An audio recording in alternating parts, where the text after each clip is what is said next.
Aloha and welcome to the University of Hawaii West Oahu's Research and Writing Workshop Series. This four-part series is a partnership between the library and the No'eau Center. My name is Robin and I'm the director of the No'eau Center, which is the learning center at UH West Oahu. Earlier in the series, you met Karina, one of the librarians at UH West Oahu.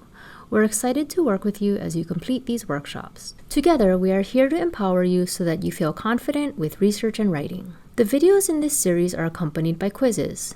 If you're completing any of the episodes for credit for a course, please complete the quiz questions after the video or as we direct you to them throughout the video. Welcome to episode 3. This episode is targeted toward writers who found and read at least a few sources for their projects. The purpose of this episode is to help you get started on your draft, develop a thesis statement, organize your writing, and incorporate information from your sources into your writing. In this episode, we'll be talking about a few steps of the writing process, and we're going to start with some activities to help you develop your thesis. When working with students on research writing in the past, I've found that they sometimes have trouble moving from the research part to the writing part. You've spent all this time reading all these sources, and then when it's time to write, sometimes it's hard to know where to start. I sometimes see students make the mistake of letting their sources drive their paper. What I mean by that is they'll focus on one source at a time. This source says this other source says that. That's not really an ideal way to be writing up research. Think about it this way. You've read all this stuff about your topic. Now you're the expert. What do you want to say based on all that you've read? We're going to do a few activities to help you with this process. Pause the video here and take 15 minutes to review your notes. Read through any writing you've done for your research project, whether you have a draft, outline, notes, or an annotated bibliography. If the 15 minutes aren't up yet, skim some of your key articles or other important sources. The goal is for you to be swimming in information to get all this info fresh in your mind. Now clear your desk. Put away any articles, close any books, maybe take them off your desk, put them out of reach. For any documents open on your computer, X them out or minimize them. Have a clean sheet of paper, either a word processing document or a few sheets of actual paper, and a pen or pencil. So when you're doing the next few writing tasks, don't worry about details and sources. You can fill that stuff in later. Just focus on the ideas that you want to get across. The first writing activity we're going to do is a dialogue. I want you to write a dialogue between you and someone else about your topic. Choose someone you think is typical of the audience you're writing for. I think it helps to think of someone specific, maybe your instructor, a classmate, a friend, or a family member. Start with the question most asked about your topic and take the conversation from there, writing both parts of the dialogue. Imagine you tell this person you're researching K-pop and AI, or whatever your topic is. Depending on your topic, probably the first question they'll ask you is, what is that, or why is that important? So start with those questions. Here's a sample of how I might answer those questions about my topic. If I tell someone I'm writing about K-pop and AI, they'll probably ask, why is that important? I might answer, K-pop is so big, so I think anything related to K-pop can be important to pay attention to. And there's been some super weird, sketchy stuff happening with AI. Like, this is also related to K-pop being so popular. Because the stars are so famous, there's so many fans who are just crazy about them. Some people will make these deep fake pornography videos. So it's super messed up. It messes with the K-pop stars' mental health and stuff, of course. No one wants that kind of stuff out there about them. But then on the other hand, there's also this interesting stuff where they'll make fake K-pop groups, like AI K-pop groups. So not real people, just 100% AI.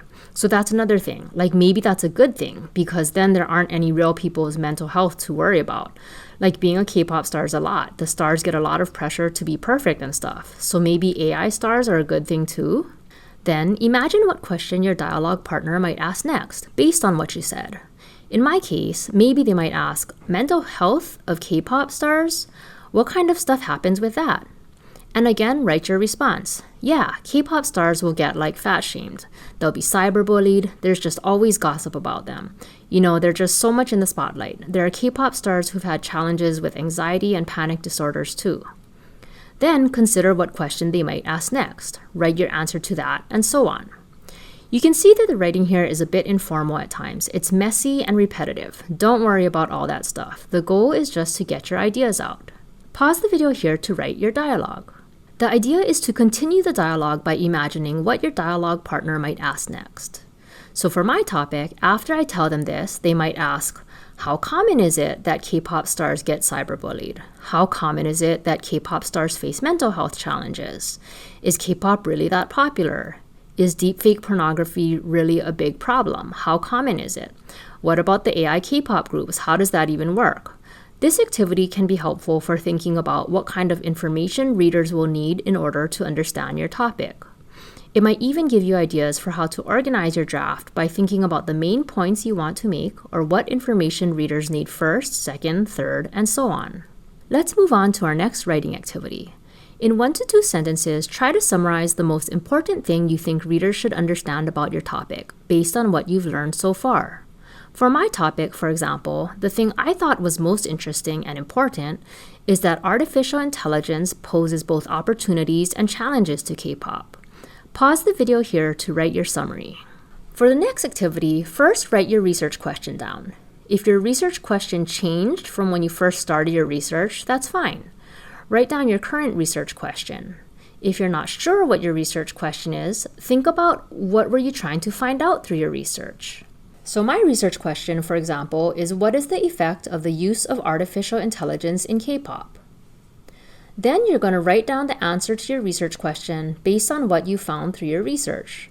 So in my case, in answer to the research question, what is the effect of the use of artificial intelligence in K-pop? My answer based on my research is AI has both positive and negative influences in K-pop. Pause the video here to write down your research question and the answer you found to your research question so far. For the next activity, you're going to develop a 1 to 2 sentence thesis statement for your project. You can look back at your responses to the last 2 prompts, the most important thing you learned and the answer to your research question, and see if one of those would work as a thesis statement. You can also combine them or revise them a bit if you like. For our sample topic, I chose to use as my thesis, artificial intelligence poses both opportunities and challenges to Korean pop. As you develop your thesis, keep in mind some of the criteria for thesis statements. Your thesis statement should tell readers what your paper is about. It should be supported in your paper. It should meet any criteria your instructor has provided. And it should be interesting. One way to make a thesis interesting is by asserting a claim that others may agree or disagree with. Working with your responses to the activities we've done, pause the video here to select and/or draft a thesis statement. Once you have a thesis, you can use your thesis to create an outline. When you read your thesis, ask yourself, what will my audience expect in my draft after they read my thesis? What will I need to tell my audience in order to convince them that my thesis is supported? So in my case, I decided to have 1 section each on the different examples I found of how AI can be used in K-pop. So 1 section on fake K-pop groups, 1 on deepfake pornography, and 1 on choreography.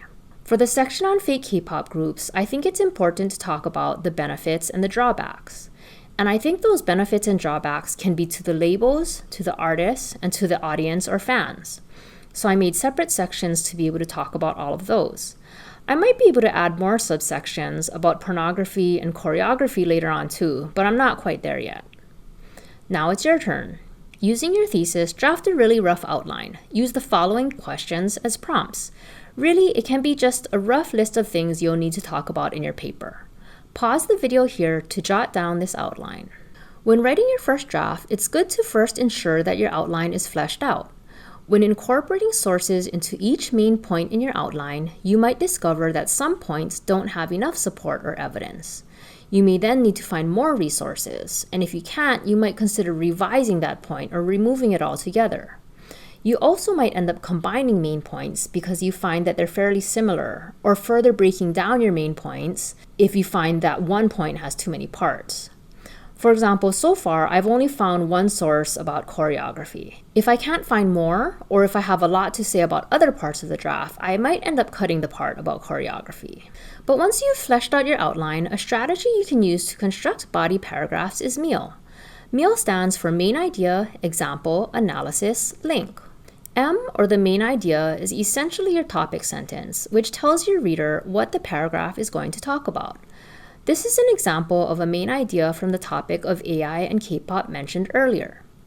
Pornographic deepfakes pose a threat to K-pop stars and the K-pop industry.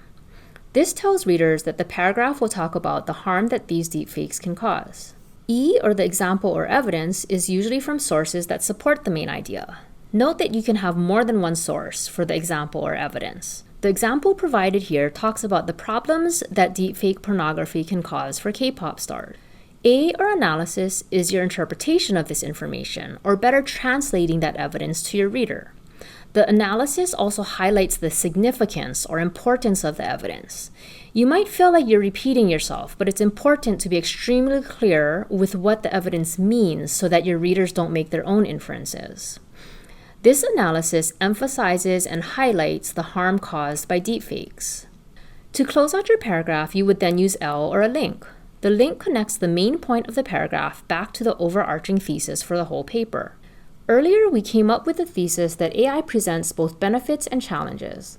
The linking sentence at the end of this paragraph reminds readers that pornographic deepfakes are an example of a challenge that AI poses to K-pop. Once you put these all together, you end up with a well-organized and comprehensive body paragraph. Now we want you to try out Mio for yourself. From the outline you created above, choose one paragraph to work with. First, write the main idea for this paragraph. Then write a sentence that includes evidence or an example from one of your sources that supports this main idea. Next, write a sentence that provides analysis, making clear how the evidence or example connects to your main idea. Lastly, write a sentence that links the information in this paragraph to the overall thesis of your paper. Pause the video here to complete the Mio activity. Mio is a tool you can use as you draft. Mio and drafting work hand in hand.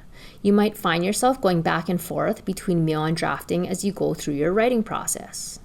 Oftentimes, one draft is the only thing we turn in to our professors, but it's important to go through at least one revision before submitting your final product. Drafting helps you to further develop your ideas while also helping you to check and double-check that your paper makes sense for its intended audience and that your paper is meeting its purpose.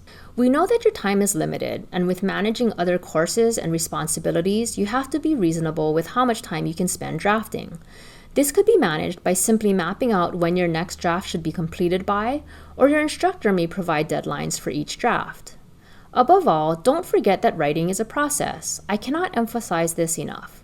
You're now in the drafting stage, but you might end up having to go back, revise, take out information, add more information, or replace it.